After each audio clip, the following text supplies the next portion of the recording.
有没有认识我眼前这棵植物的？啊，有没有认识的？那我估计应该大部分都不认识啊。这个的话就是魔芋，这棵魔芋在这里已经长了3年了啊。本来我去年就准备挖这棵的，但是当时它这个杆子啊不是特别粗啊。今年的话已经长得很大了。我们用这个手啊给大家比划一下啊，你看这下面已经有这么大了。现在这个魔芋的收购价格特别贵哦，9块钱1斤。然后这一棵的话是纯野生的，没有人管理，也没有人施肥，就是自生自长的。大家可以看一下它这周围，现在已经长了很多小果出来了啊。今天我就准备把这一棵魔芋挖起来，看一下这个果有几斤，看能卖到多少钱啊。兄弟们大家好啊，你像这种魔芋啊，以前在我们农村呢特别常见，但是种这种东西啊，它不怎么值钱。你像以前的这种收购价格啊，就是1块2块，所以它种的人都比较少啊。但是没想到今年它这种价格这么贵。其实魔芋有很多用途啊，你像以前的话，顶多就是做这种魔芋豆腐啊，然后现在的话，有很多超市里卖的这种小吃啊，都是用这种魔芋做的。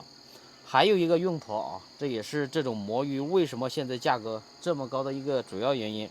我们可以用这种魔芋啊，然后用这种模具做出这种海参。我给大家看一个视频啊，大家可以看一下这个视频里面内容。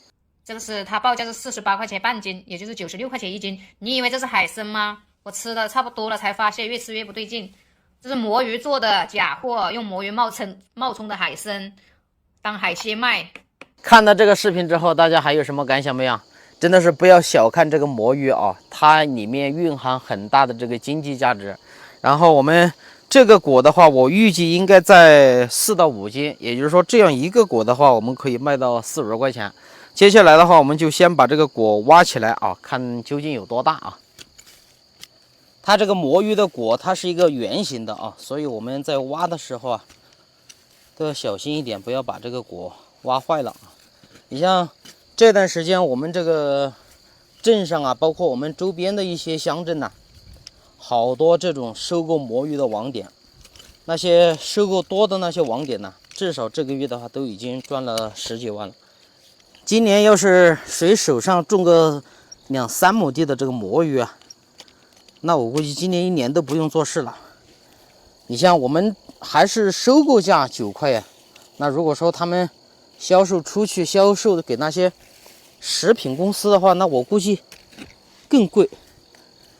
互联网是个好东西啊，它这个信息开放，然后很多资源呢，以前你在本地根本就不值钱，但是你把它流通出去了之后啊，它的价值就凸显出来了。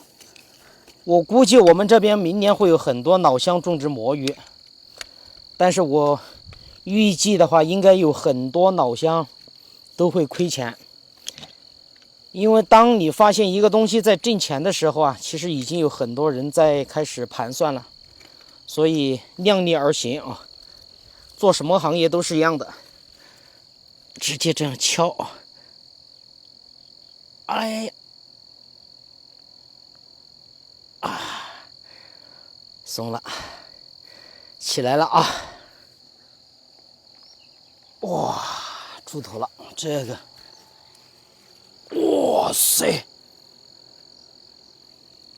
这个不止4、5斤了，这个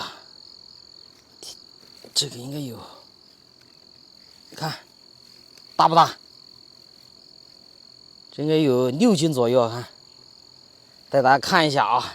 这个地方还有一个意外收获啊，挖起来一个小果，这个不大啊，让大家看一下我们今天这个主角，看这个起码是50块钱呢，怎么样？好了，我们这个魔芋就已经全部挖起来了啊，视频就先到这里啊。